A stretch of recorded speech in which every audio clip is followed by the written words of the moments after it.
What's up, y'all? I'm super happy to have one of my friends here. Oh my goodness, I guess it's been 2 years that I've known this guy. He is a phenomenal, one of the most outspoken, unapologetic people I've ever freaking met. I'm extremely jealous, if I'm honest, of the courage it takes for this man to, which is a ridiculous sentence to say out loud, but I know most people understand this. I'm entirely jealous of how talented this man is, and as well as jealous about the fact that he has no fear about being himself in a world where, well, that might be a problem. and the problem conversation, which I'm sure he would love to elaborate on, might not be his problem. That's your problem. And he's going to present himself as he is. I can't speak for him, but I've witnessed this man in action, school people in the most necessary way and in the most professional way at the same dang time. And I appreciate this man. I'm certain you all are going to get something from him. And as you all know, we're not going to tell you at the beginning of the interview right now exactly what he does. Instead, we're going to ask the most important question, which is the only reason he gets to come in front of me, which is, do you like your job? I unequivocally, I love my job every day. There are parts of my job that I like really hate doing, but for the most part, I get a high every day with the stuff that I get to do and the people I get to work with and the different projects I get to touch around the country. Okay. And before we even say exactly what you do, why did you choose this career? If you can answer that without saying what the job is. I don't know if I chose this career or if I've chosen any job that I've ever had. Every job that I've applied for, I didn't get, and every job that I've gotten, I never applied for, if that makes any sense, right? So I've lived all around the country I grew up in Michigan to Atlanta to St. Louis, Chicago, Cincinnati, and now I'm in DC. And all of them have started with a phone call from somebody else saying, hey, would you be interested in this? And me saying, yeah, I think so. And then it has continued to pursue after that. Okay. So go ahead and say what the actual job is. So I'm the executive director of a project called Weave, the Social Fabric Project at the Aspen Institute. And it is our sole purpose of the bucket of work that we get to do is to really support folks working in concert in local communities, to be able to amplify the voices, to be able to inspire people to do what they're doing, but then to be able to provide resources for them as well. We believe that the revolution is coming. And it's happening now and it's local. And the only way we're going to get out of this mess that we're in the world is at the strength of people who are working together collectively in local communities. And so our work supports their work around the nation. Okay. So I definitely want you to expand upon what you do specifically within your company. But since you said the word that I'm sure everyone heard, I have to ask this other question first, which is revolution. What do you mean by that? So, I mean, like with everything that's happening in the world right now, you hear all the negative things that are happening, the pandemic, the racial reckoning that we have right now. But there are people who are already working right now, quietly helping to solve or working to eradicate some of those issues in communities. These are really the power brokers of society. These are the people who understand the blueprint for what it looks like to change. And we often are looking at federal leaders, state leaders, politicians, these big organizations to help fix local issues. But local issues are already being fixed by local people, and they should be the people we should look to solve what's happening in the world right now. Okay. Now, you actually explaining what your job actually entails.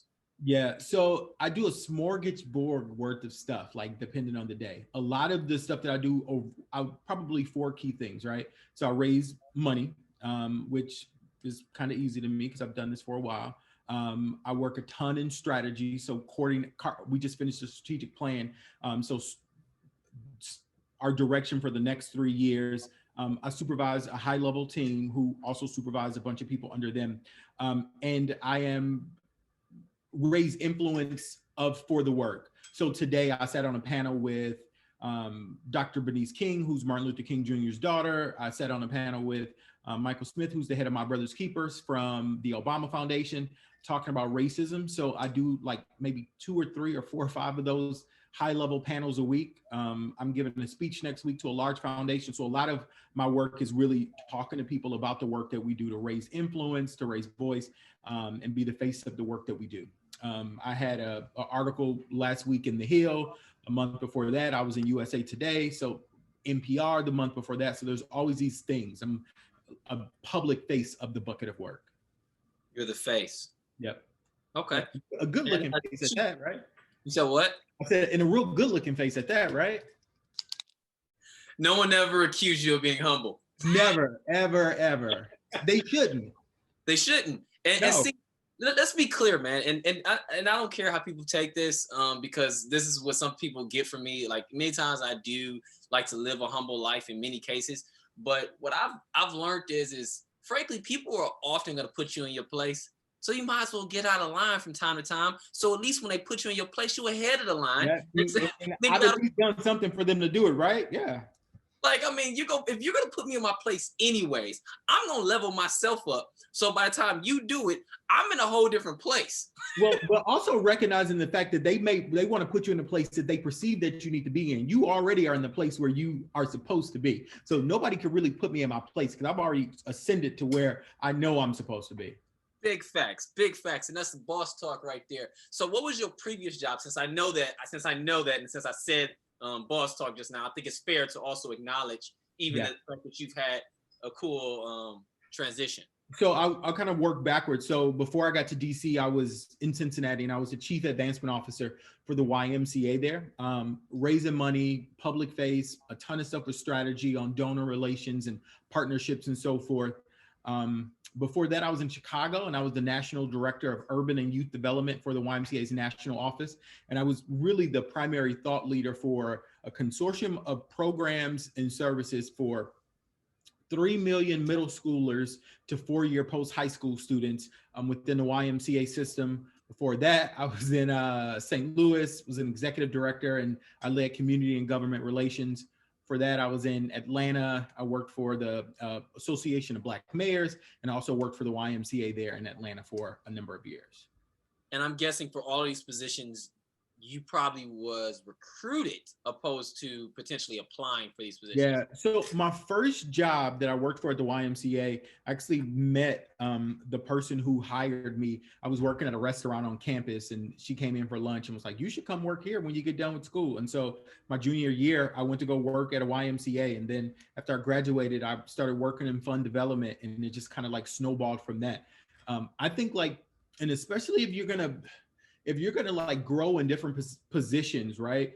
Those folks who get these large jobs, they don't get the jobs because they saw it posted and they clicked on it. They get the job because somebody kind of made the way easy for them and called before them. And so all of the jobs that I've gotten, somebody either has my mentor in Cincinnati was my boss in Cincinnati, and my mentor was the guy who hired me in St. Louis, but he was a friend of the first person who hired me in the Y. So she made a phone call to him and he says, okay, I'll talk to him. He hired me on the spot.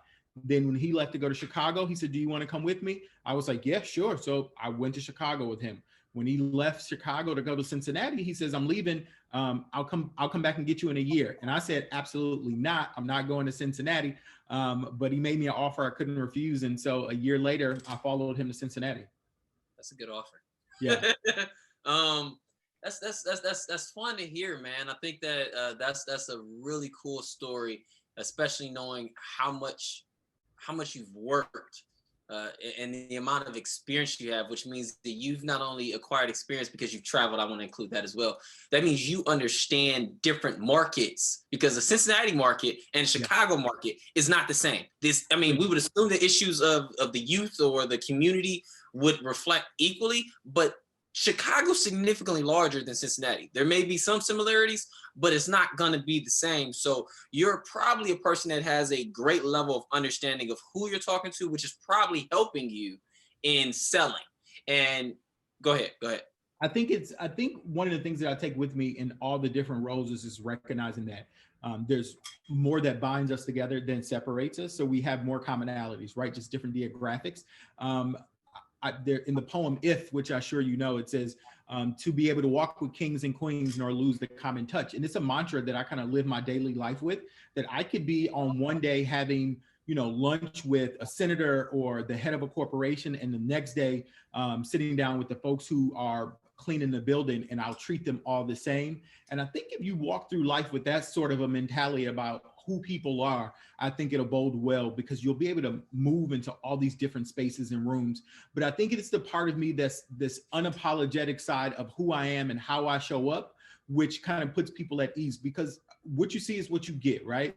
The same jokes I'm going to make with the senator, I'm going to make with the man who's taking out the trash. The same way I talk, the same diction I use, I'm going to use everywhere I go, because I just think it's important. I always tell people that it is hard to tell a lie and to remember and remember it, to keep telling the same lie over and over again, unless you're really good. Most people aren't. So you have to be yourself as much as you can, because if you're not, you're living a lie. And it's at some point, it's going to snowball out real fast. So I respect that, because I was, of course, going to ask you about your ability to be authentic, the courage that it takes to be authentic, and how you've done that. And I definitely want you to elaborate on that. But I also, for the audience, we also know that, frankly, keeping it real can go wrong. And there's a significant difference in coming into an environment. Because I don't completely know your past history, but it seems as if you still had a level of understanding of who you are and how to be professional. And I don't think that should be erased. I think that some people think that I'm just gonna come in here, I'm gonna be myself. And it's like, no, you have to know, like, if you're going to Spain, you need to know how to speak Spanish, opposed to coming over here and be mad. You need to know who you're speaking to and how to speak to them appropriately so they can hear you. And I think, and I'll tell you this, right? So I can't speak to those experience of people who, like, I'll say this, right? Who are going countercultural completely, right? I grew up in the projects, but my mother would tell us, yeah, we live here, but y'all ain't of here. Your friends might be in the streets doing this, but y'all aren't. So I feel like I've seen the world through all these different lenses. And my mother would threaten I have a twin brother. She would threaten my brother and I and say, I will kill you before I allow the streets to have you. So I don't think I've ever been overrun with this idea of wanting to be the images of what I've seen to be cool, right? Or what people like what attracts people. But I still think there's room for people who are unapologetic. Here's what I say to that. If you can root for Cardi B, you can be excited about the person at work who doesn't go with the cultural norms of the workplace. Now, it might mean you got to lean in and help guide them a little bit and be like, hey, bro, we don't really do this at work. Like, maybe you might want to tone it down just a little bit. But that doesn't mean that you should that we should invalidate their experiences to tell them not to show up who they are. It is tough to try to be something that you're not. I think in teaching somebody culture of places, it's almost like teaching your grandmother how to use an iPhone. Do it with love. Coach them through the process real easy, but be prepared to have to go over stuff a couple of different times before they grasp it. Yeah. So I'm gonna say something on that as well, because you mentioned a really good point. I had a grandmother who the whole neighborhood in Cleveland, frankly, many people that knew her called her grandma. When she had certain things in the newspaper, they acknowledged her as Grandma Joyner. And so people respected my family, my household on that street, just because of the way it was carried. And the interesting thing is I'm a Gemini. I want to say this in advance. I feel like I had the perfect cocktail of upbringing in order to create what people may see as a Gemini, which is I lived in the inner city of Cleveland, 89 Superior, and I went to St. Thomas right down the street. The worst word I had ever heard was like dang, and my grandmother would say, that's too close to, DAM, finished it with that last letter. And I figured I had to censor even a letter. I don't know. But my grandmother, she was so serious. Like she took out my I loved Whitney Houston. I love Whitney Houston to this day. So if I don't give a dang who I'm in front of, if I don't care where I'm at, if I Will Always Love You comes on, I'm gonna sing. Mario, I didn't know that about you, but I was having a conversation yesterday about how I still talk to my therapist sometimes about Nippy, because I feel like I knew her, right? And so I'm still sad about this. I have a ton of questions for her, but that's a whole nother conversation. Oh, I understand. So nonetheless, she ripped up a Whitney Houston tape because she said it cussed. I was like, wait, what did she say? She said the D word. That was it, DAM. And your grandmother was a G, right? She ain't play. Yes. And I remember it to this day it was scarring. And the reason this is important is because I switched in the middle of third grade to a public school, and I came in there speaking in a particular dialect that isn't normal. And I, of course, had friends in my neighborhood where I was accustomed, and they're like, "Why are you talking like that? You know, you can cuss as long as you don't get caught by the teachers." And I had to adjust, and it created this hodgepodge of like me, where it's like sometimes it's super proper, sometimes it's a normal dialect of where I come from, and apparently my wife says it sounds Southern at times, and it's just the way I talk. So it's easy to do what people call code switching. And somebody Yep. like, "Are you being authentic?" Is like, yeah, authentically, I've been in both of these roles at a too Right. young age not to know how to do that. And everybody who's, and I always want to remind people that just because a person speaks with good diction, and they enunciate and you can understand them clearly, doesn't mean that they're whitewashing themselves. It doesn't mean that it is. Some people grow up in homes like that. Like, it is just what it is. Like, I read the paper every day because my mom made us read the paper every day. There's something weird about that. It's just what people do. Yeah. And notice I didn't say white. I just said I spoke with a different diction Well, because but I that's wasn't going to categorize it because I don't that's think what that. people try and like equate it to. And I'm like, no, it's cool to speak to it's cool. Like, calm down.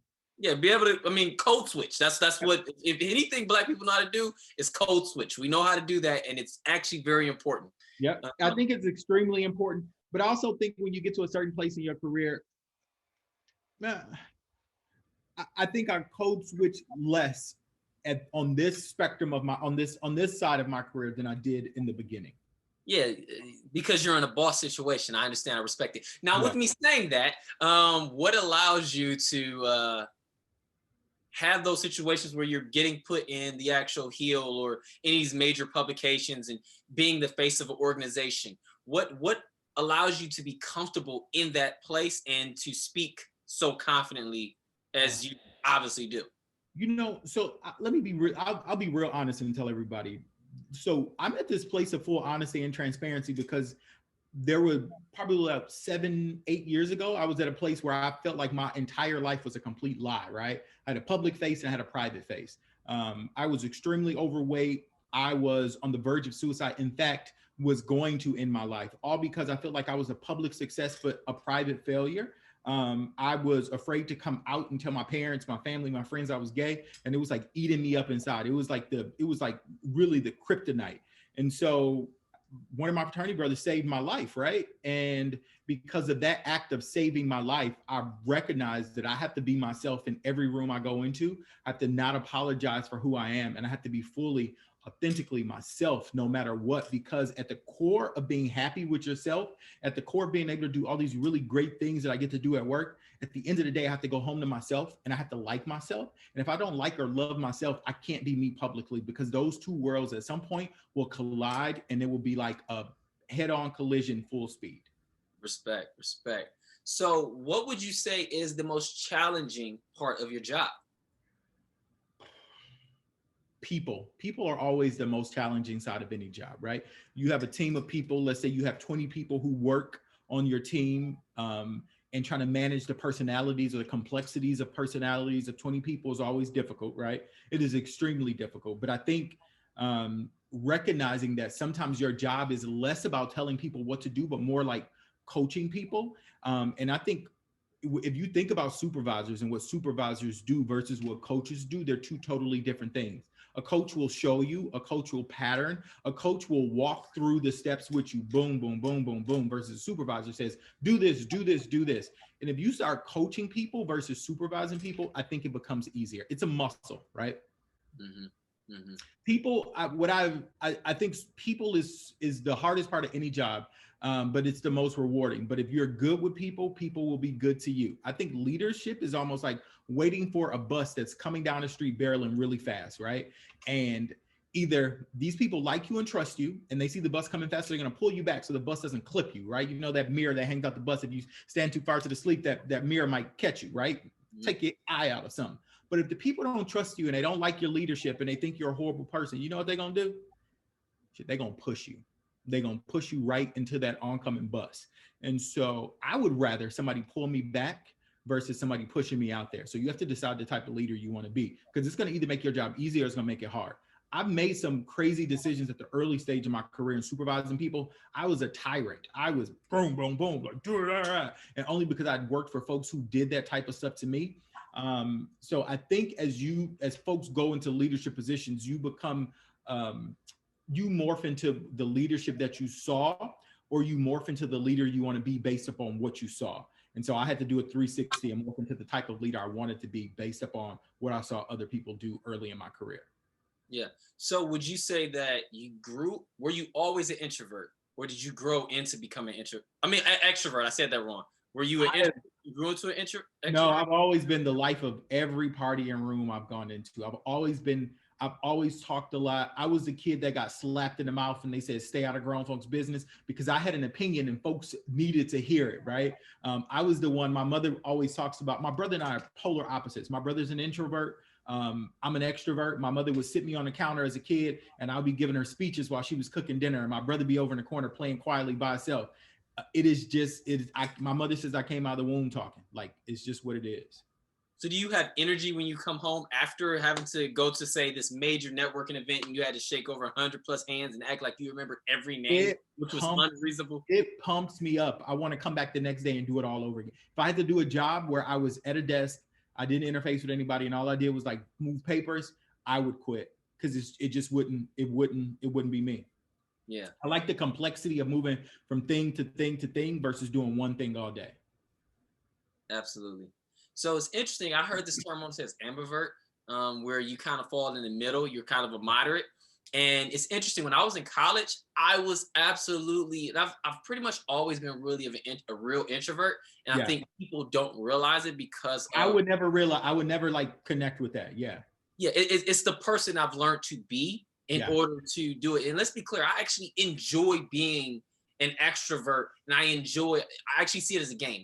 I'm like, all right, it's time to be in the game. Let's play, let's win. I'm hyper competitive. And so, yes, I love that. And if you want to call somebody a shiner, I know you're in a fraternity, so you understand what I mean by a shiner. I absolutely would acknowledge myself as potentially a shiner.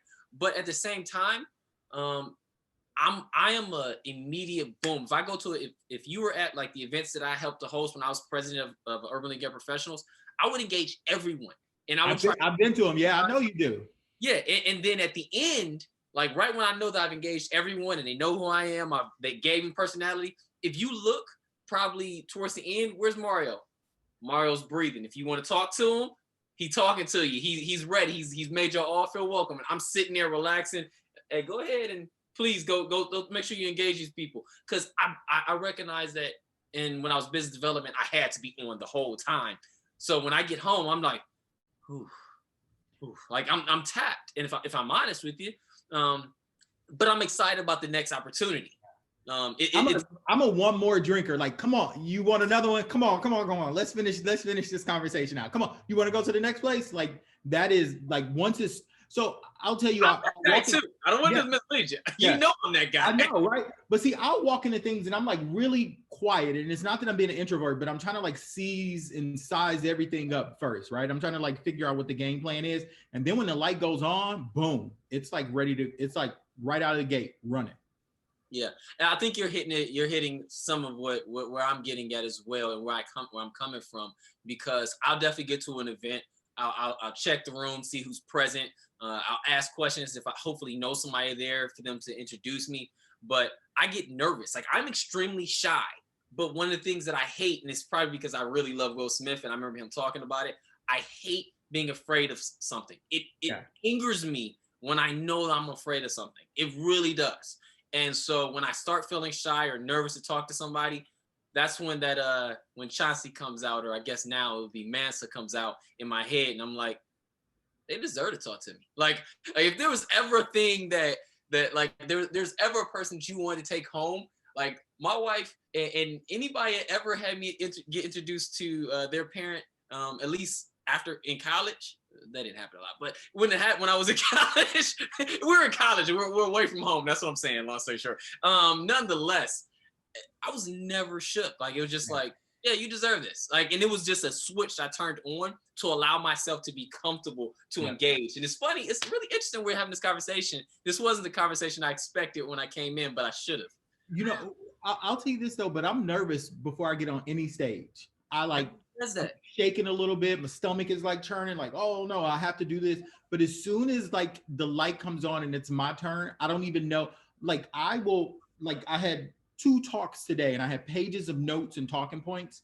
I typically I read through none of them. Like I knew what I was gonna say, but when the light comes on, it's like it all just comes out and it's never from a page. I don't have the ability to do it. I'm like in the moment.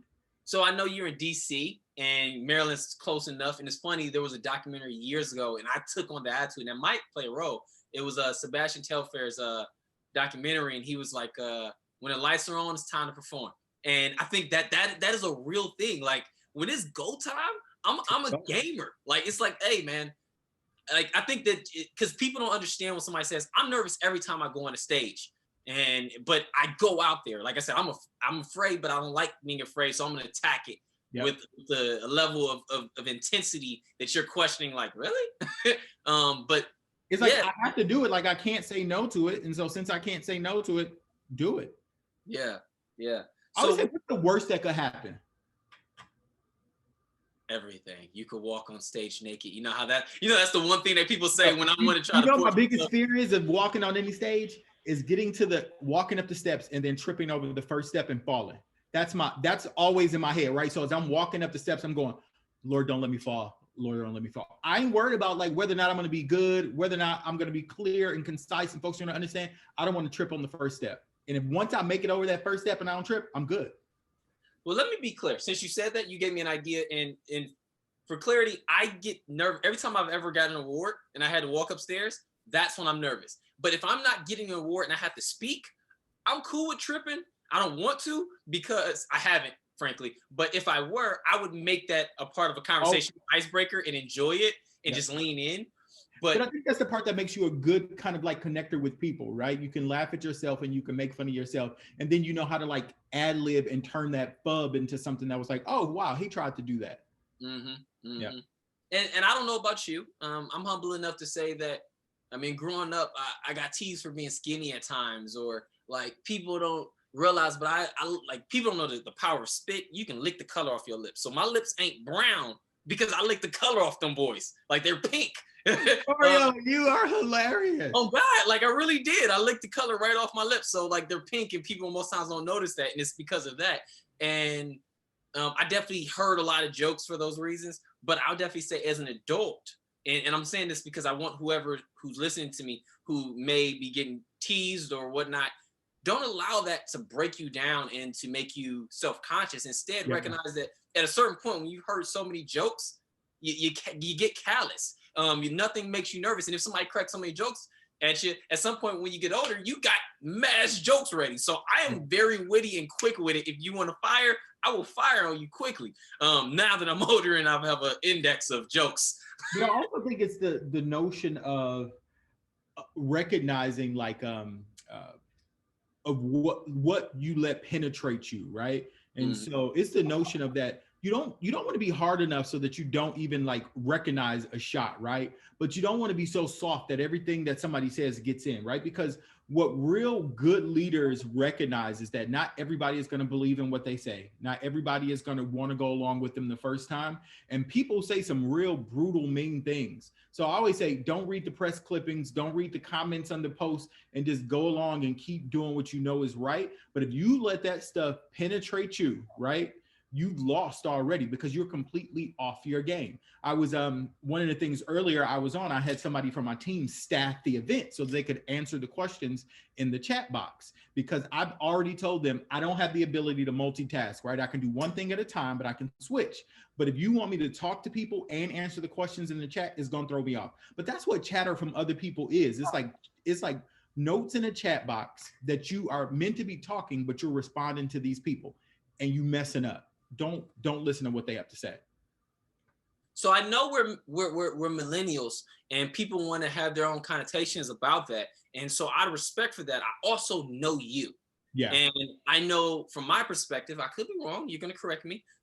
But from my perspective, I don't feel like you're being a signature millennial just bouncing around jobs. Yeah. I think there is some actual intention, some guidance behind why you made those decisions to switch, because you were in different places so many different times. I mean, at the end of the day, you're still young. I don't care what part of your 30s you're in. You're still a young person. We know that as the end of them, right? The end of them. It's coming to a close soon. Yeah. So, yeah, talk about that. Like, what gave you the confidence to leave? What was the plan? What was the goals that you were following? So I would, so I'm trying to figure out like how do I say this right? Because I've only been on this job for like 7 months, and I don't want anybody to listen and be like, oh my God, he was calculated, right? I can't say in the first part of my career I was really calculated, right? I just wasn't. It was like, you gonna pay me some more money? Okay, I'll come. I think at this stage in my life, I'm trying to figure out what type of impact I want to have, the types of rooms I want to be in where I can have that impact. And different roles at different places gives you a seat at a table to have the impact that you want to have. I'm solely sold out for community work, especially local community work, primarily work in Black and Brown communities, because I know what it can do to change the life trajectory of young people, more importantly for myself. And so I knew that this role where I am now is going to put me in spaces with people that I would have a greater impact, but also set me up for the next role, right? Where I can have a seat at a table that's even bigger. And I think ultimately, as some part of your career, you should be like altruistic and really want to like change the world and be on the ground working. But you should get to another part of your career where you should really be laser focused on how you want to change the world, where you want to change the world, and to what capacity in the seat you want to be in to change the world. Absolutely, man. I loved working as a case manager. When I say I loved it, I loved it. Only main problem, well, there were a couple problems. Was first problem, I had 3 degrees making less than 30, making $30,000 before taxes. That was a problem. That's a problem with our system, though, because recognizing the fact that you have frontline workers who are helping to actually like send somebody in a good trajectory, or you could be horrible and send them on a downward spiral. Getting paid poverty wages is a problem with our system that we have to fix. Yeah, yeah. And then because of that, I started to work on figuring out. I also recognized I was really good at it. So I had court order kids. I had kids with extreme mental and behavioral issues, from bipolar to shoot. I mean, whether you want to go ADHD, because some people talked about that a lot. That was a common one because I had such younger kids. But nonetheless, I recognized that I'm good at this, and I was really impacting lives that I wanted to. But I recognized it wasn't enough. So I wanted to switch to be able to impact multiple people. So I became in charge of a program that was like a hub for them. And then I also recognized that I could be doing that differently. And frankly, I still love it, which is why I'm doing this. But I knew what my mission was and what my goals were. And I also love the quote of Jay-Z. I get rich and gave back to me. That's the win-win. Like that quote is in my head. But nonetheless, I'm like, everybody knows I have a intent about every decision I make. It's nothing is unintentional. I know my purpose. I know my mission. If you're willing to share, what is your mission or purpose that has guided you this way? So probably a couple of things. So I grew up in Saginaw, Michigan. My mother raised us for most of my formative years by herself. And I saw the struggle that she had trying to just provide for us. I saw the fact that although I went to a church that had all these really great men who are helping to guide us through the journey, that I really have navigated a lot of this system by myself. And that can be good or bad. I think the good side is I had some good mentors, and my mother was a really, really force in our lives to really guide us in the right direction. But I know that a couple small acts or small tweaks to our system can change the entire life trajectory of young people, primarily Black and brown boys. And I want to be a part of the solution to that, right? I stand here as a benefactor of people who cared. And so I ultimately want to care.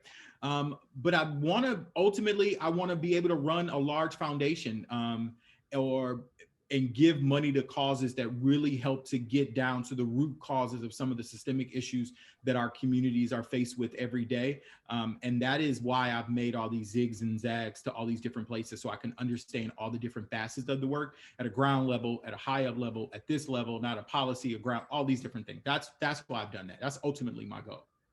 I want maybe run the Ford Foundation one day. Who knows? Hey, go ahead. And I believe you, actually. That's something I absolutely believe that you would be able to figure out a way to do, because it seems like you just figure things out, which is a skill in itself. Yeah, I think if we could teach young people anything, right? I think the idea of of academics is important, but if you teach a young person how to navigate systems, you've taught them how to do a little bit of everything all in one. Because life is a race, right? And you can be as smart as you want to be, but not understand how to get your smarts to where it needs to be, and you've lost. So it's how do you navigate the systems that are here that's really going to be the thing that's going to catapult somebody to greatness or really keep them back at the starting line. It would be fair though to say that you didn't do it alone, because you said that somebody brought you from Chicago Yep. to Cincinnati, which means that you potentially had mentors, or at Yep. least one mentor that helped you in the process. Is that accurate? Yeah, I would say that wherever you go in life, the opportunity to reach back and pull or drag somebody else along the journey is the most important thing that you can do. I just got done reading this book called Decolonizing Wealth. And there's a section in a book where it's talking about really the idea of how Black and brown people, sometimes we bring into new roles this overseer mentality where we are like, really, I'm the only one at the table, so I'm gonna make sure it's just me because they need me, and there's some benefit to that. But what we do is we like blaze a trail and then you leave and nobody else is there who looks like you. So I think we have a responsibility to pull other folks along the journey with us. I would not be here had it not be for the Diane Baker Kings, the Jorge Perez, who brought me from St. Louis to Chicago to Cincinnati, who said, okay, yeah, I think you're great. I'm going to give you these opportunities to be great, because ultimately he knew my work style, my work ethic. He knew what I could do, and it made him look good, right? So why not bring me along the journey? Because it's beneficial for the both of us. Absolutely, absolutely. So since you mentioned it, let's start getting closer to the actual real important question here, which Yeah. is, tell the story of your path. You mentioned your mentor, and I'm sure that mentor is involved. So when that mentor comes up in the path, definitely explain what information they gave you as guidance to even continue along that path. So what was your path? Let's start at high school. I mean, let's start in college unless something really important happened in high Yeah. school with you there. Yeah. So I was at high school only because, right, I knew I needed to go to college, but I didn't know anything about how to master that journey, right? I knew folks had gone, I knew I was smart. I knew I could navigate the system of high school to get out, but I wasn't no rocket scientist, but I knew I needed to go to college. And so I hopped into the media center. They were having a group about how to get to college.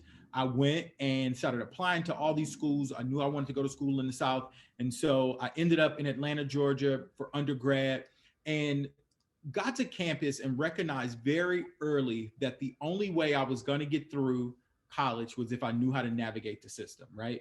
Because if anybody's going to a HBCU, you know, the line for financial aid be out the door, registration is this. And so I had to figure out really quickly how to become friends with everybody on campus. And so I was friends with every administrator, every housing person, the people who cut the grass. Everybody on campus knew me because I needed to make sure that I could stay in school and afford school, because that was it. I knew I couldn't come back home because it was already somebody sleeping in my room. So there was no place for me to go back to. So it was like I had to succeed, right? There was no question about it. Then I started working, ended up, I'll jump over the other two jobs, but I got to St. Louis, and my boss in St. Louis, Jorge, I've worked for him for almost 12 years, was honest and compassionate, and he cared. And he told me, he says, I don't know what I'm going to teach you about operations, but I know everything that I know I want to teach you along this journey. So there was not one specific thing that he said, I'm going to help you do this, but he would say, you don't cross this step until you do this step. You can't know fundraising, but not know operations. You should know every part of running a facility. You should know how to put a boiler in. Now, I didn't learn how to do all that. I knew how to work with the people who put the boilers in, right? But I made sure that I knew all the stuff that my key people knew, because I never want anybody to pull the wool over my eyes. And there were a couple of things that when I was running a big budget at a facility that I always wanted to make sure nobody could ever call me to the carpet about. The leadership of the staff. Go ahead, Mark. Leadership of the staff, the cleanliness of the place, and then the budget, right? I knew every dollar that came in and every dollar that went out, because I knew it was most important for me. And then I had another mentor say to me, and I won't use the word, but he goes, don't ever poop where you sleep, right? I was like, what is this man talking about? Like, what do you mean? He goes, you're a good looking guy. People are going to throw themselves at you. Be careful, because it'll be the downward spiral of your career. And I was like, okay. A couple years later, I'm in DC. I'm on a panel with Mark Morial, who's the president of the National Urban League, former mayor of New Orleans, a proud member of Alpha Phi Alpha Fraternity Incorporated. And so we were talking, and I was like, Brother Morial, tell me the secret to success. He says it's probably 3 things you could do that are like the secret to success throughout your entire career. He goes, number 1, take a vow of poverty. Whatever they paying you at your job, agree to live through the means of that and nothing else, because anything else will send you to federal prison. So I was like, okay, cool. He goes, number 2, don't call your hookups in. You're gonna meet people gonna owe you stuff. Don't ask for it, right? Call them years later and say, you owe me this, right? And get a hookup like that, but don't go in like trying to enrich yourself off the land right now. And he goes, the 3rd thing, and it's the most important thing, he goes, if you're married, if you're not married, if your spouse ain't cute, live within the confines of your spouse, because everything that glitter ain't gold, and it'll take down your whole house if you try to get away from where you are at home right now. So those 3 things have stuck with me throughout my entire career, because it's important. It takes down entire houses when you mix those things in. And I know, especially some of the stuff that are happening with politicians that are happening in the past, those 3 things in tandem have taken down entire administrations. Absolutely, man. Absolutely. Detroit, one of them, right? So you mentioned the job you're talking about, but you didn't mention which degree you got, and feel free if you want to shout out your university. So I don't have a related, well, yes, I do. I don't have a related degree in undergrad. My undergrad degree is in communications with a concentration in PR, right? So I know how to write and talk, right? Which is important, right? And then I have a master's of public administration with a concentration in nonprofit leadership. I honestly think, like, unless you're a doctor, a lawyer, or maybe an engineer, I think you could get a degree in like cabinetry and muscle your way into a role. That's just my thought. Most jobs just need you to have a degree, and then everything else you do, you can learn. I don't know if I use my degree for anything that I do at work right now. Everything that I do, I think I've learned it along the journey. All right. So what was your degree? You mentioned your degree, and you mentioned how it didn't necessarily immediately roll over into your profession. That's important for people to know, because they need to know that you can take on great roles like you have and have great trajectories like you have without having to have a related degree. Yeah. I think a lot of people let me say this, right? So I have some friends who have some degrees from some really big schools and, law degrees, and they're lawyers and doing big work. And then I have some people who are like, went to online school and got a degree and can't figure out why they can't get a job. I think it's less about the degree, but more about the person and more about the connections that they have to get a second look, a second glance, or even a seat at the table to be able to articulate what they could do for a place. I think we are driven in a world that takes confirmation from people. So people hire people that they know, and they hire people from people that they know, not necessarily the people who they meet along the interview process. Yeah. So where were you at in your profession? So we had one title, next title. What was that first title, and continue to go up so people know the actual path that you've taken? But also recognizing that titles mean something totally different depending on where you are, right? Absolutely. Because so when I started out, my first job, it was a coordinator, right? Then I went to a manager, then a director, and then I was executive director, right? And then I got to Chicago and I was national director. Then I got to Cincinnati and I was a chief advancement officer. And then now I'm here and it's executive director, but executive director is a click down from the entire leadership group. So it always depends on like where you are and where you sit. But I care less about the title as long as I'm being paid well. So titles are important, but at the end of the day, I would rather be compensated than have a good title. Man, that conversation comes up almost every time. People think the millennials are bouncing around because of titles. Let's be clear. I'm going to say it this time and every time somebody bring it up, for anybody that ain't heard me say it before. And that is, we don't care about the title. You care about the title most times, which is why we have to get the title, so you'll respect the title in order to get paid because you see the title. And then, if we honest, we really would just say, just give us the money. Just give us the money. You can figure out what title you respect, and then you can figure out what title I'll have. Like, I like the money. I'd like a little work-life balance, which I don't think you'll ever achieve.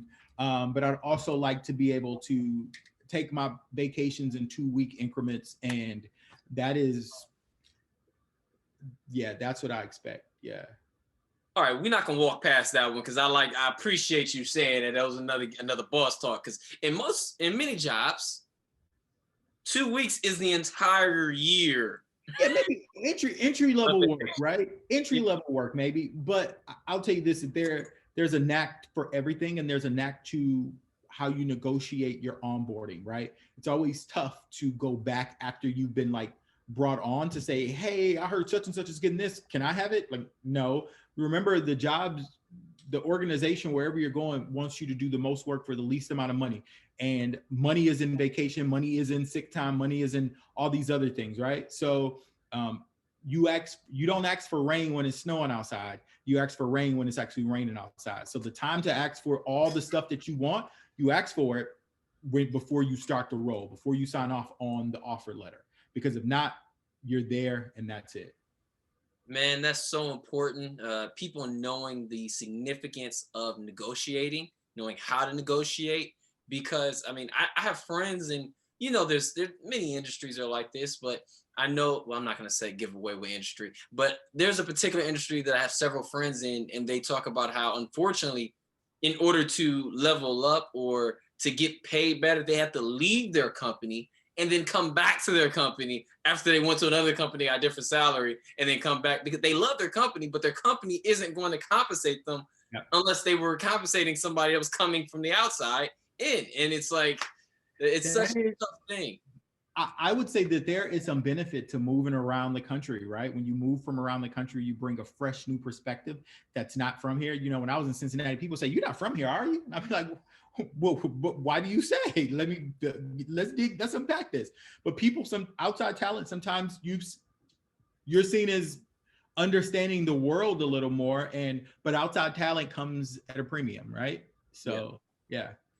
So since you mentioned it, I'm not going to walk past that again. I refuse to walk past anything that you say that's such jewels, which is, and people don't realize this, but Chicago money and Cincinnati money, it's not the same. And New York money is not the same. If you said you made $180K in New York and $180K in Cincinnati, well, matter of fact, I'll say it differently. If you made $180K in New York and made $150K in Cincinnati, chances are $150K in Cincinnati is going significantly further than $180 in New York.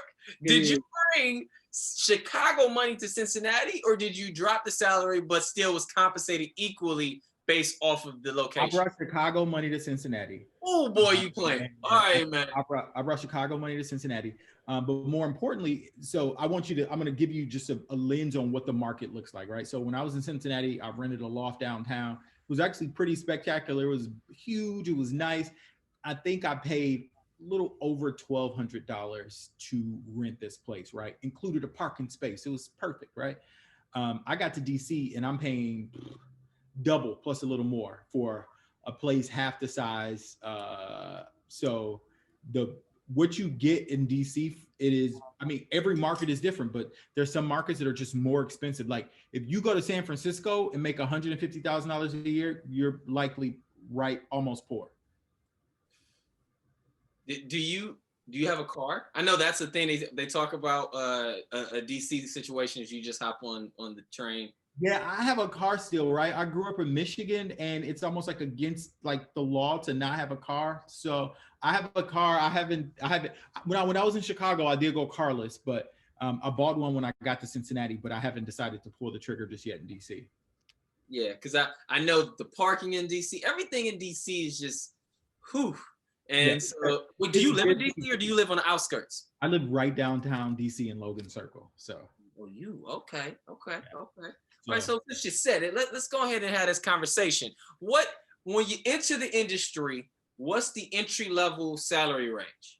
So let me just say this. So the group I work for is a nonprofit, but we're a nonprofit think tank, right? And it just depends on where you are on the salary range.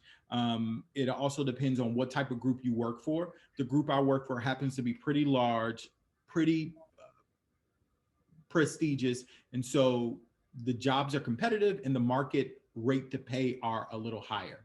So So let me hop in real quick just to bring some more context into the conversation. Answer this question because fundraisers always know this answer. How much money have you raised? Like over your time in this industry, because people need to understand the value that you're bringing in having this conversation. Yeah, I've tried to add that up, and I would say over my career, probably $40 million over the course of my career. Okay, so you brought $40 million to the table through all the companies that you've worked for, which means that you probably helped those companies have great years, as well as potentially get compensated a little bit better, whether for-profit, nonprofit. Yeah, nonprofits, you don't get compensated more because you bring in a little more money. They don't do that. But yeah, that's why I had to say the for-profit in there. But that's I just want to make sure people know that. So go ahead and please keep going. Yeah. So the how do I say this? So let me ask it. Well, I don't know if I can You're gonna talk about your job. Entry level for your first job in fundraiser. For my first job saying 30,000 is what I got paid because my first job. The first year I made $17,000. My first year. Oh, bless his heart. In what city? My heart, right? I made $17,000, but it was the most money I'd ever had, and I was excited about it. I really was. Let me tell you this. I feel like I gained. So I had two roommates, two of my fraternity brothers. We lived together. We were all in grad school. You get those little refund checks. So I was okay. But that particular year and a half, I got a chance to go on fundraising meetings with Ambassador Andrew Young, right? I'd be in a meeting with Hank Aaron. I would be sitting at the table with the mayor of Atlanta. My boss, who's a master fundraiser, knew everybody in the city and she could squeeze $1 million out of anybody, right? I was brokered a deal to name the gymnasium after Dominique Wilkins, right? All of those things are that interns would pay money to do. I got paid $17,000 a year to do. And it was really them teaching me how to walk. And so that experience, that boot camp for a year that they actually paid me for, was probably the most transformational year of my career. So I think we are often looking for, I want more money, I need to get more money, blah, blah, blah. In retrospect, I should have paid them the $17,000 for that year and a half that I worked there, because it shaped my career. And let me tell you, a couple of years ago, my first boss retired, and I walked in a room to the stage to go speak at her retirement party after I was working in Chicago at the Wise National Office, and I'm walking through the room. A who's who of people in this room from around the city are hugging me. Oh my God, our son came home. Look at this guy. I remember. But you can't get that type. You can't pay for that type of experience. So it was a rough year and a half, and she was the toughest supervisor I've ever had throughout my entire career.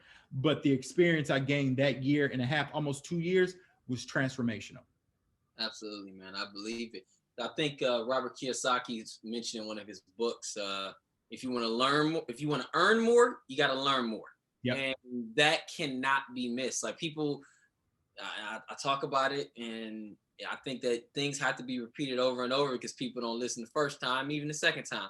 Yep. But frankly, people think that working for free or being underpaid, when frankly, it's an opportunity for you to gain access, experience, and even to be able to say you worked for said company is a powerful thing and goes a long way. And so the next job may be paying triple that because you got that experience. I think most people think like they're too good for certain things, right? I used to think stuff like that, but I recognize that what you can get, look, you can't pay for some experiences, number one. But number two, I think we are this microwave generation. And I think the difference for me is that we didn't have a microwave because we were poor, right? But if you think about it from this point, right? So you come home from school late, you had practice, right? Your grandma said your food's in the kitchen. You put it in the microwave, boom, 2 minutes later, you're eating dinner, right? Other kids came home. They came home from school late, food on the table, boom. You have to put it from the plate into a skillet, put maybe a little water at the bottom of it. You have to turn the oven on to 350, wait till the oven heat up. Then you put your food in. Then 30 minutes later to an hour, you're eating because it took that long to heat your food up, right? This generation, we don't want to wait, right? We want it now. I went to college. I got 3 degrees. I should be paid $200,000 a year. Wait, hold up now. You don't even know a fork to use yet. So what I'm saying is like, wait, right? Don't go in trying to flip the system over today. Go in, learn the system, and then demand what you want.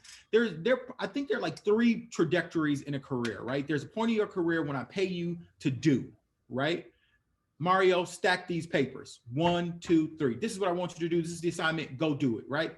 Then there's another portion of your career where you've learned how to stack those papers so good that I'm going to pay you to show other people how to stack them papers. 1, 2, 3, right? You're the supervisor, right?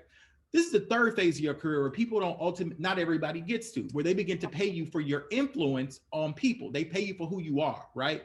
This is the master who's shown tens of thousands of people on how to stack papers. Come give us a speech on how to do this. That's when they're paying you for who you are. And that's where the premium comes for. But recognizing that most of the people don't make it to that third stage of their career. They're going to be stuck in that number 2 place, showing people how to stack papers.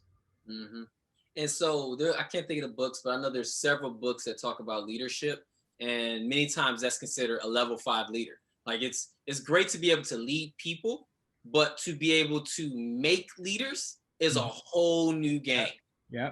And people pay significantly for someone that's able to do that, because I mean, it's hard to be a leader in itself, a great leader, but to be able to duplicate yourself is so much more powerful. And in the world filled with people like, I got to get followers on IG or on Twitter or whatnot.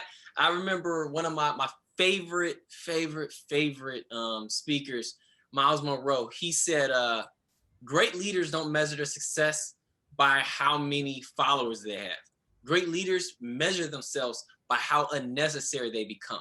Because if you have become a leader so well, you don't have to be present. Like you did your job. I mean, if you think about like people in corporations and CEOs, like they're the face of the organization. Their jobs are really ceremonial. They make like big decisions, but most of the time they're on the road talking to shareholders, talking to the people around the country. They aren't in their office doing, let me read line 22. No, they trust the people who work for them. And I want to take it a step further. I think it's important to duplicate yourself, but I think the true efficacy of real leadership is, are you able to pull the leadership out of that person? Can I inspire you to figure out what it is that you have to offer versus me trying to replicate myself? It's a hard act to follow if you want to duplicate me, right? I'm a complicated melody, right? But you can be Mario, and I can show you and guide you in this direction to be the best Mario you can be. And I think that's the most important thing a leader can do. Yeah. Yeah, man. So as we've talked about how you got into where you are, but we haven't really made it clear. How does one get your job? I don't know. Honestly, I don't, Mario. I don't, there was no plan for, like, it really wasn't. This job happened like in such a magical way. It was somebody who I used to work with. I was in Denver at a conference. We had a drink at the bar. She said, would you be interested in doing this? This group is looking for this, and I know you could kill this role. Would you like for me to make a call for you? Sure, make a call. Made a call, had a couple more calls, flew out, boom. That is, it really unfolded that way. I think what it is, so if I could say, if there's any way that I got here, it was because the reputation that I built throughout my career follows me everywhere I go. And that is really the plan that I follow. Like, I do good work. I treat people well. I get along with most of the people who can stomach me, like me. And it just kind of like, when people like you, they move you in these positions and give you I think anybody could do my job. Let me be honest and say that, right? Anybody could do this job. You could learn it. I think so. I don't want to give myself as much credit. You're being too humble. Like, frankly, yes, a person can learn and get trained to do your job, but we're not going to take away the fact they had to learn and get trained. But let me say this though. So, your job. I don't know, hand of God, osmosis. I don't know like where it's orchestrated that I would be plotted to be at these tables and be in these different roles. I don't know who it is. I am humble enough to know that it's not because of anything that I've done, that I'm so smart or I'm so this or I'm so good looking. I think it's a whole bunch of like things that played into my favor. Now, I think I could do even a larger job. It remains to be seen. But I don't know how I got here. I'll be honest with you. I don't. I didn't go to school looking for this job. I didn't set out early in my career to do this job. If I think about what I really wanted to do, I was an undergrad. I heard somebody talking about a internship they had at a PR firm, and they were like shadowing an image consultant. I was like, yo, that's what I want to do. I'm a major in PR. I'm gonna be an image consultant. Finished undergrad and honestly got all the way through undergrad and realized I wasn't that good of a writer. So I had to really build that stuff up. And started working in fundraising by accident. And then the career just started to snowball. It wasn't anything that I planned and set out for. Okay. So I absolutely get what you're saying. But I would say from my own experience and from knowing you and from what you said, it seems that it would be fair because frankly, and I was going to mention this earlier, I've practically never have ever seen an application for becoming the CEO of Macy's. Like it probably has never been put out there, an application to become the CEO of Fifth Third. Like it just doesn't happen. Those people are most likely being poached, or better yet, I think the term was headhunted. Yeah, they have these really elite, prestigious firms that have short lists, right? And so they're looking for a CEO, and they go, here are the 10 names you should be looking at. And you go through the 10 names and say, okay, let me see this person, this person, this person. And that's, yeah. And I'm guessing that you were probably on some of those lists because of the fact that you had a great personality, you had a great reputation, you made sure that when you came into the room, you already said, I'm usually the life of the party. I'm the person that you're going to know was present. And with that being said, a diamond's going to shine. If there's enough light, a diamond's going to shine. And because a diamond's going to shine, people are going to ask sometimes, why is that diamond there? That diamond should be there. There's some things that I've learned, right? So when I worked in Atlanta, the CEO of the Metro Atlanta YMCA, his name was Fred Bradley, white guy, older guy, but was just like a star, right? Like could joke with everybody, had this personality where he could you would see President Obama talking to like the wait staff in places or the janitors fist bumping. Fred Bradley had that type of personality. So I said, well, how did you get this job, Fred? Tell me how you got the job. He says, I'm going to tell you what I did. He goes, it's a trick. And I was like, okay, what's the trick? They sent him his interview packet. So when you go to these big jobs, you get a packet, right? And the packet tells you the schedule of the day, who you're going to have lunch with, where you're going. Like it's a packet. It's a real thing. And they give you assignments and all this stuff. But he said in the packet, they had the names of all the board members in their pictures. He memorized everybody's name and their face and looked up something special about them and went through the line and was just like, hey, Mario, how's your wife doing? She's still teaching? How's such and such doing? You doing this, blah, blah, blah. Did that throughout the whole room. Before he left the room, they'd offered him the job because he got really common with them.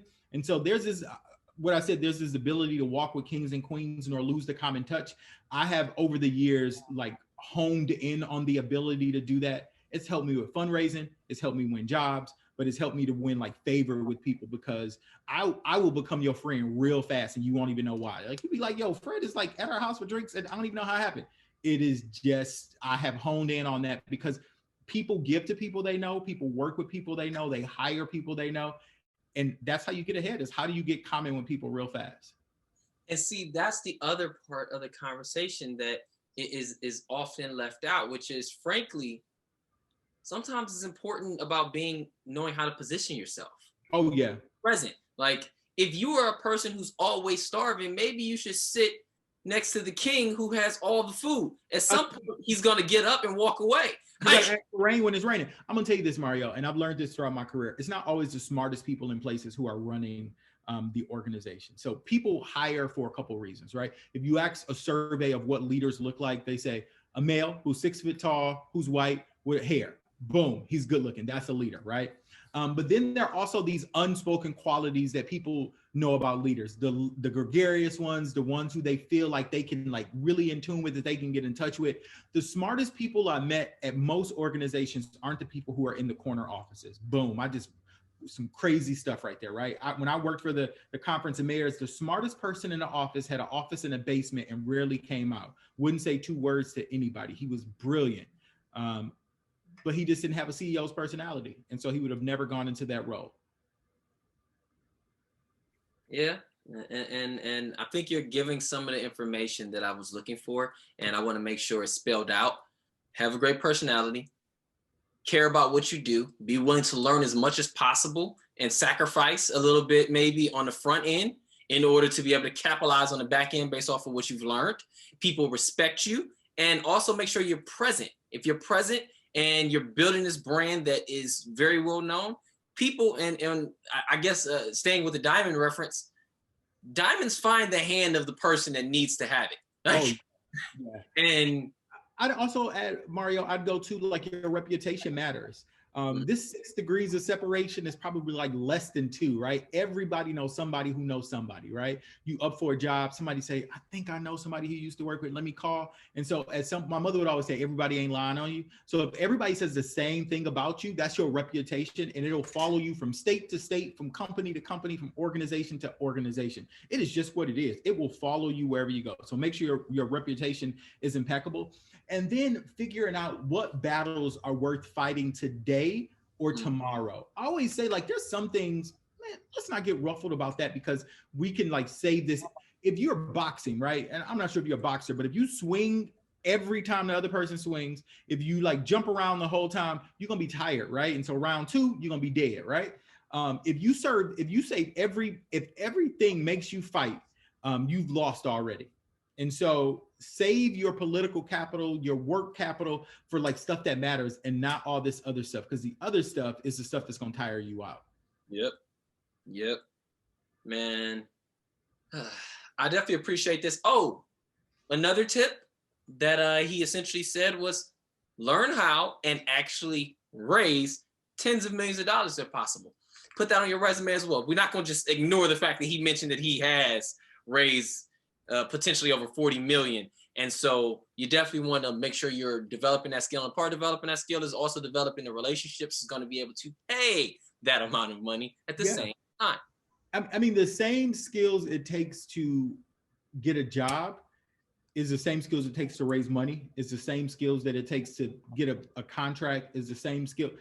But I think that's how you have to attack life. You got to be able to get in a room and easily figure out which direction you're going. What's going to be an easy win, and what's going to be like, oh, I got to marry this person. So, and you don't want to be at that phase, and that's right. for this episode. Let's run over to well, no, we never answered this last question. What is, not necessarily yours, but what is the trajectory, like the best job a person can get in your profession, and is there a cap to how much one can make? I know you're a nonprofit, and it's a tad bit different over a nonprofit game, but nonetheless, is there a cap, and what is the highest role that you can take on? So I think the highest, but it always depends on the organization you're working for, right? So our chief roles, our CEO role is probably the highest you can take. And I don't think there's a salary cap. I think most organizations are going to pay. I mean, I've seen CEOs of nonprofits that make over $1 million a year, and I've seen some that make a couple $100,000 a year. It just depends on where you are. And then I think people often add up the amount of, you can go see nonprofit, you can go see the 10 highest paid people at any nonprofit by going to find their 990, and you can pull it online, right? And so some you're going to see the salaries and be like, what?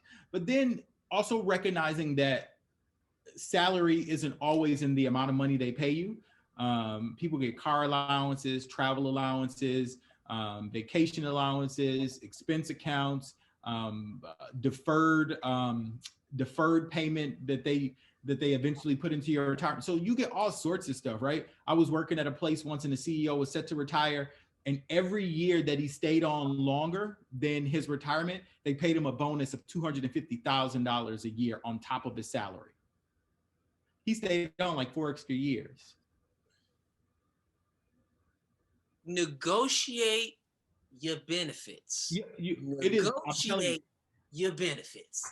Look, I always tell people to ask for everything you could possibly think of. Don't go in there being like, give me a Cadillac, give me this, give me that. But look, there's some roles that when you get them, you have to hire an attorney to negotiate on your behalf. That's when you reach the pinnacle of your career, right? But the worst they can say to anything you ask for is no. Mm-hmm. Well, that's not accurate. It's no, and have a nice day. No, look, if they want you, they want you.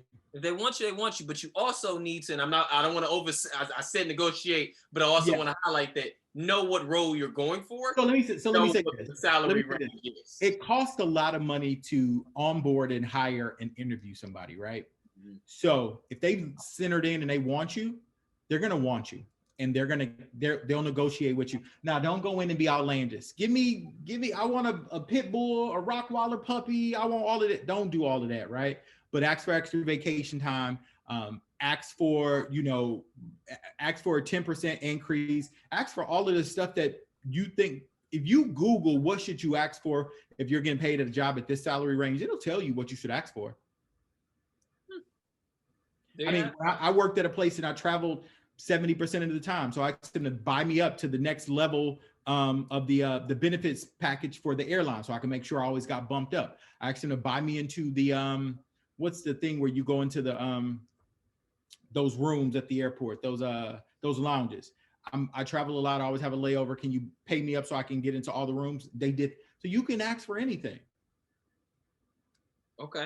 So now let's get lighter, because I can't not ask this question. What was the first profession that you remember wanted to have, and what age was that? Yeah, I wanted to be a cab driver when I was like 6 or 7. To the point my mother bought me like this little steering wheel because I wanted to drive cabs. We didn't have a car growing up, and we was always taking a bus or somebody was giving us a ride. I just wanted a car, and I thought it would be the coolest thing in the world to have a car and drive people around all doggone day. Cab driver. So in DC, have you chosen to take up the option of Uber? No, I don't have time for it. Yeah, I don't know. Not right now. Not in the middle of a pandemic. I might. No, I would never do it. But yeah, I thought I wanted it. I actually hate driving now, but I don't do it frequent enough to enjoy it. Yeah. Okay, I was gonna ask what caused you to lose interest in it, but I guess I lived in Chicago. Oh, yeah. There's a lot of reasons not to want to drive there. Oh yeah, it was ridiculous, man. That's intense, man. Well, do you have any major takeaways that you feel that you want to share? Yeah, I think the world wasn't built in one day, so your careers aren't either. Don't judge your trajectory by somebody else's. Instagram, even LinkedIn now, you see all these people with these roles, chief of such and such. They did probably the chief of their own, whatever, getting paid no money. So don't get. Sometimes we want to judge where we are in life based on somebody else's, and you don't know the price that it costs or they had to pay to get there. So stay on your own course. And then the third thing is like, be cool with rejection and no's. Let me tell you why. Mario, jobs that I've applied for that I knew I could do really well, and they said no. I walked away like feeling like my worth was like who am I if I can't? They won't even give me a call back. What's going on? Blah blah blah. But this journey I've been on I wouldn't be where I am had I not gone on this particular journey.